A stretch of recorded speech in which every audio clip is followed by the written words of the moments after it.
Hey everyone, welcome to my new video tutorial. I'm May Park and today I'm going to show you how to create an easy watercolor card using the Watercolor 36 pen set from Altenew. If you're not comfortable with watercoloring, make sure to keep watching this video until the end as I'll be focusing on how to make a watercolor card, especially for beginner and intermediate. I'm also going to share lots of tips and tricks along the way, including a tip on how to choose colors for your project and how to mix paints to get more out of your watercolor pen set. As usual, I'll show you my craft desk after my project is done. So let's get started. This is a set of my floral themed cards that I created using the Handpicked Bouquet stamp set last year. I really loved the rose bouquet imagery from the set, so I decided to use the Handpicked Bouquet stamp set again for today's project. But this time I'm going to do watercoloring instead of color layering. Today I'll be using Altenew 36 watercolor pen set. This beautiful set of vibrant watercolor half pens coordinates perfectly with Altenew inks. They are intensely pigmented, fade minimally when drying. I have 2 jars of clean water here. As long as you rinse off your paintbrush separately for warm colors and cool colors, you don't need to change your color until you finish your watercoloring project. Altenew watercolor pen set comes with a fine watercolor brush, but I'm going to use a regular watercolor paintbrush as I find it easy to control pigment and water. My go-to paintbrush size is number 3 as it's easy to add details on small areas while allowing me to cover quite large areas as well. As long as you do watercoloring for your A2 size card project, I think number 3 or number 4 paintbrush should be good enough for painting images.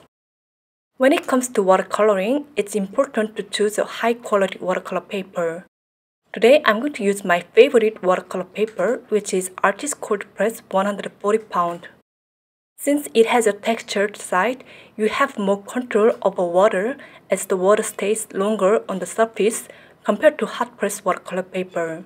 You can use hot press watercolor paper if you prefer smooth surface for your stamping. I'm going to pull out my die from the Handpicked Bouquet Die Set and run it through my Spellbinder's Platinum die cut machine. You may wonder why I'm die cutting first before stamping.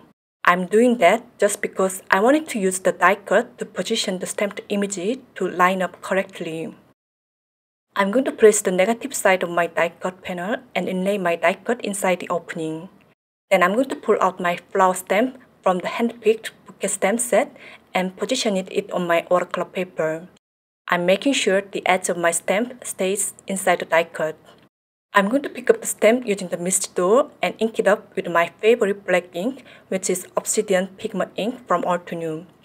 This waterproof black ink is perfect for stamping images and works beautifully with watercolor. If you want more intense outlines, you can double stamp the image. I was going to color my images inspired by the colors from the Altenew washi tapes, but my image with black outlines doesn't seem to work for my project as I wanted to achieve a soft watercolor card. So I decided to start over and stamp the image with embossing ink and hit emboss it with white embossing powder. Especially if you're in the beginner level of watercoloring, hit embossed image will help your colors stay inside the outline while watercoloring. Or you could stamp the images with a light color water-based ink for no-line watercoloring to create a soft look of watercoloring. Now I'm going to choose paint colors for my watercoloring. If you struggle with choosing the color scheme for your flower projects, you can go with any normal color combo like red, yellow, and green.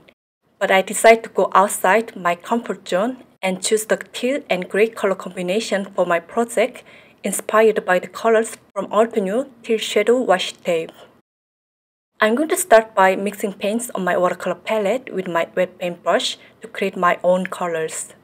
Basically, I'm creating 3 different colors by mixing the following paint colors on my watercolor palette: Fresh Lemon, Rose, Mountain Mist, Lagoon, and Emerald.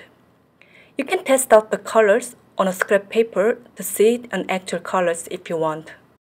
Once I pick up some pigment from my watercolor palette, I'm applying light color first for the base layer. You can always add more colors later, so it's important to start from light to dark. I'm watercoloring each petal with less pigment using my damp paintbrush. You can start by wetting your watercolor paper first with clean water and add pigment if you want. By the way, I attached my die cut onto the Altenew watercolor palette using a glue tape temporarily. This will help me rotate my image easily without touching the image while watercoloring. Then I'll be bringing darker colors to the bottom of each petal and where two petals meet together to enhance the shading areas. This time I'm adding more pigment and less water. Next, I'm going to go over the paint to diffuse the color using my wet paintbrush. To create a gradient look of the color, it's important to rinse off your paintbrush with clean water and wipe off the excess paint using a towel in between before you pull out the color. I'm also working on small areas at a time and paint slowly with light pressure on my hand. Usually, you can get a better result when you stay away from adding too many layers on your watercolor images.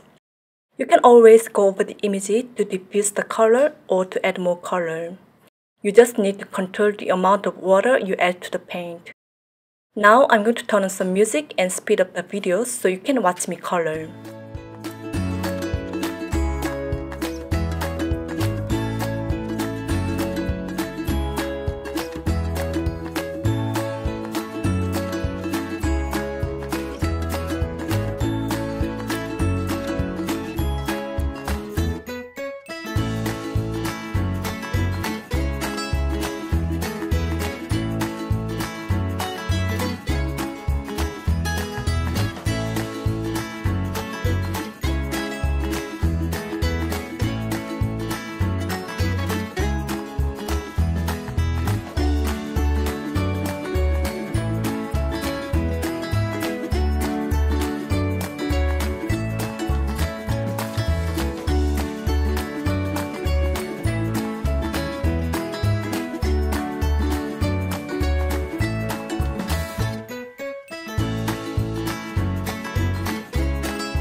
I was watching Gilmore Girls while watercoloring, and it took me about 1 hour to finish my image. It was so relaxing and fun coloring this beautiful floral image. Now I'm going to create my background. I already prepared my A2 size watercolor panel and I'm moving my die cut image around to see the placement of my image. I'm going to take my wet paintbrush and load a little bit of pigment from my palette. Then I'm adding some big lines vertically on my panel to create a watercolor wash background, leaving some white areas intentionally. This is an easy way to create some movement on your plain watercolor card. Please note that I'm using lots of water to create light shade of colors and adding a few layers with darker colors later. If you tilt your panel down to one side, you can also create an unexpected result by dripping your paints. Next, I'm going to dry my panel using a heat tool to speed up the drying time. Then I'm going to mount my watercolor panel on the A2 size top folding white card base using double-sided tape. You could use a glue tape if you want, but strong adhesive will help your watercolor paper stay flat and sturdy. To add interest on my background, I'm going to splatter the background with some of the paint colors I used on my flowers and leaves. I'm going to pick up some paint from my palette using a small paintbrush, hold it over my background, and tap the body of my paintbrush with my finger. Of course, you can leave the background clean without ink splatters if you want. If you don't want your colors to mix up together, make sure to dry the previous splatters using a heat tool before you add the next splatters using a different color. As you can see, I'm splattering the background with the same paint colors I used on my flowers and leaves. This way, I'll be able to create a seamless look. Once my background is done, I'm going to dry my panel again using a heat tool. Then I'm going to cover my watercolor card with a print paper and place it inside some heavy book to make it flat for about 15 minutes. If you have time, I recommend you leave it under the heavy book overnight. Now I'm going to stamp the sentiment from the Build a Flower Coral Charm using Obsidian Pigment Ink. It's always challenging to choose the right sentiment that goes with my card design. So I usually pull out several stamp sets and place each sentiment stamp on the card front temporarily to see which one would look better from design perspective. Thinking of a recipient also helps me decide the sentiment. This time I'm making this card for my crafty friend who is going through tough times in her life. So I chose this specific sentiment. Happiness is coming your way. I'm also going to stamp the sentiment inside my card and another sentiment on the back of my card using the Crafty Life stamp set. This is just a small finishing touch to my handmade card. Crafty Life stamp set is must-have for all you card makers out there, and it's packed with fun phrases and sentiments in a trendy mix of fonts. To finish off my card, I'm going to mount my watercolor die-cut image on the card front using 3M foam tape. You can use 2 or 3 layers of foam tape underneath your die cut to create a different dimension. I didn't like how my watercolor wash background turned out.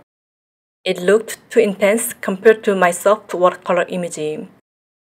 So I covered part of my background with some clear embellishments after I filmed the video. This is it for today.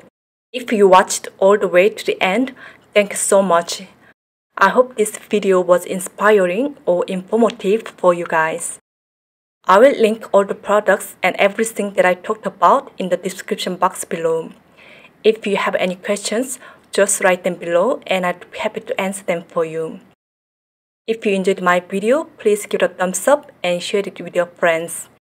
If you haven't done it yet, make sure to subscribe to this YouTube channel for more card making videos.